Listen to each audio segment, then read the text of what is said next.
Revolution and the everyday life, कि daily life पे revolution का क्या फ़र्क पड़ा। देखो 1789 में क्या हुआ,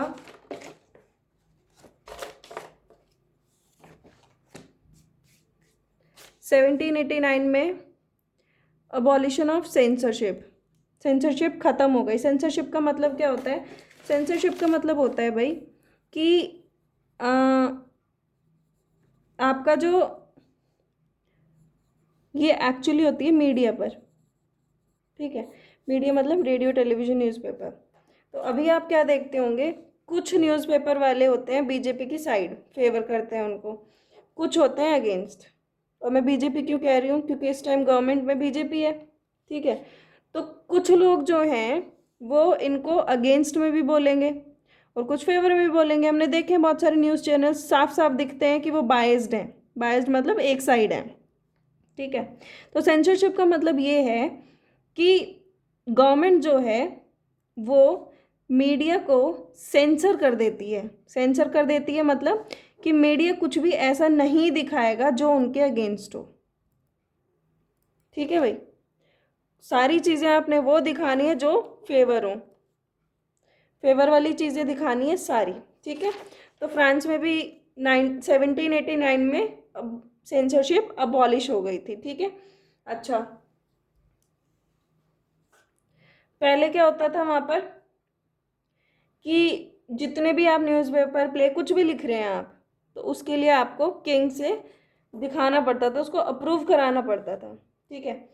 और अब जब सेंसरशिप हट गई तो सब अपने विचार दिखा रहे हैं, फ्रीडम ऑफ एक्सप्रेशन, कि भाई ऐसे नहीं है, ऐसे है, ये नहीं है, वो नहीं है। तो बहुत सारे इस तरह की चीज़ें भी आने लग गई, ठीक है।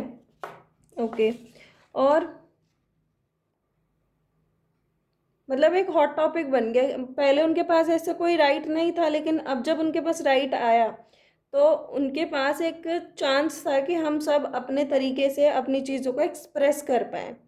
लिबर्टी, जस्टिस, ये तो उनके लिए नई नई चीज़ें थी, तो वो जो है उनको दिखाने लग गए। अच्छा, नेक्स्ट इज कंक्लूजन या नेपोलियन बोनापार्टे। देखो बोनापार्टे जो है is one of my favourites, PARTE। Bonaparte जो है 1804 में ही क्राउंड हिमसेल्फ कैसे? उन्होंने अपने आप को राजा घोषित कर दिया कि भाई लोगों, फ्रेंचमैन, आज से हम आपके राजा जी हैं, ठीक है। अच्छा, उन्होंने ना यूरोपियन कंट्रीज, जितने साइड वाले नेबरिंग कंट्रीज थे ना, उनको सबको जीत जीत के, और उनमें मेनली होते थे हमारे ऑस्ट्रिया, ऑस्ट्रिया से बड़ी दुश्मनी थी इसकी, ब्रिटेन से थी मेन दुश्मनी इसकी बोनापार्टे की। ये चाहता था कि ब्रिटेन को तो मैं बिल्कुल नाश कर दूं ब्रिटेन का, लेकिन वो बेचारे का सपना ही रह गया, वो हो नहीं पाया।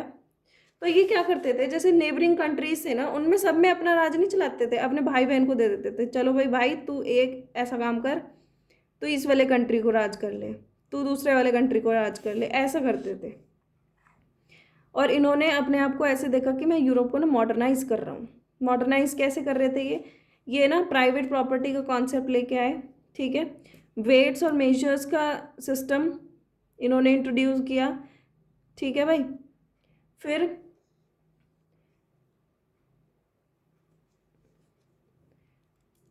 देखो पहले 1804 से लेकर इन्होंने रूल किया 1814 तक, ठीक है। उसके बाद ये वापस आए 1815 में, इनका हुआ एक वाटरलू, बैटल ऑफ वाटरलू, ठीक है। अब इसमें क्या था, इसमें around 4 countries with the help of Britain, indirect help थी इसकी। और इन 4 कंट्रीज में एक तो ऑस्ट्रिया था, एक पर्शिया था, और मुझे 2 अभी याद नहीं आ रहे, देख के बताने पड़ेंगे, ठीक है। तो 4 कंट्रीज थे, मतलब ये सब आपके इसमें नहीं है, बस इतना है कि वाटरलू का जो ये था, वॉर था, ये इसको हार गया था, ठीक है। इसको हार हार गया था, बस इतना ही है, और क्या है इसमें। और उसके बाद जो है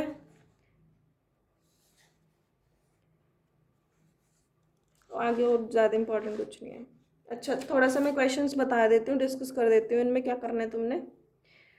देखो, सबसे पहले क्वेश्चन है, describe the circumstances leading to outbreak of revolutionary protest in France. इस क्वेश्चन का मतलब ये है कि आपने ये बताना है कि वो क्या सर्कमस्टांसेस थे, कौन सी सिचुएशन थी जिसकी वजह से प्रोटेस्ट शुरू हो गया था, जो रिवॉल्यूशन शुरू हो गया। तो ये आपको मैंने बताया है, दिमाग पे जोर डालो कहाँ है ये, कौन से सब टेक्स्ट में है, ये भी बता देती हूँ, फर्स्ट सब टेक्स्ट में है। Then which group of French society benefited from the revolution. Revolution से कौन सी सोसाइटी को, कौन सी को फ़ायदा हुआ था। अब सोसाइटी की अगर मैं बात करूँ तो we had first, second and third state. किसको फ़ायदा हुआ, तो ऑब्वियसली थर्ड को हुआ। Which group were forced to relinquish power, किसके हाथ से पावर छीनी गई, इनके दोनों के विचारों के हाथ से पावर छीनी गई।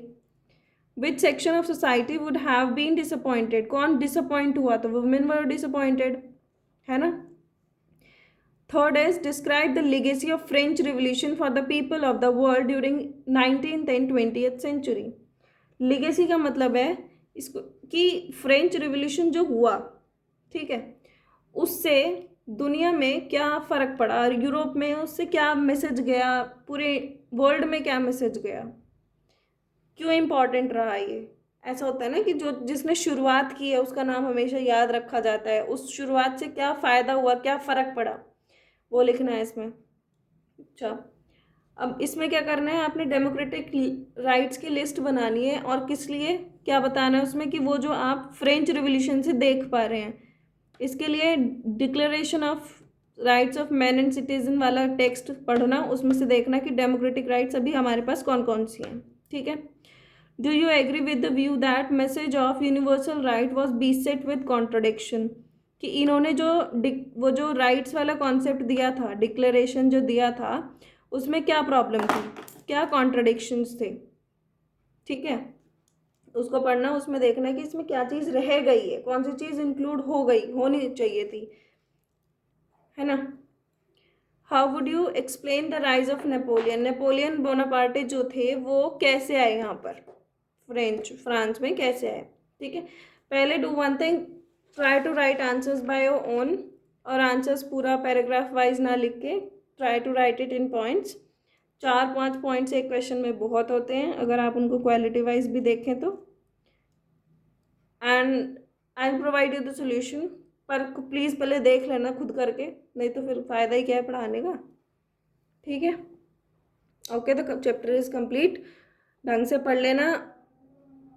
और ये जो चैप्टर है इसको अगर आप अच्छे से समझ पाएँ तो बहुत अच्छी बात है, नहीं तो 10th में भी दिक्कत हो जाएगी, क्योंकि ये चैप्टर का थोड़ा बहुत पार्ट वहाँ पर है, ठीक है।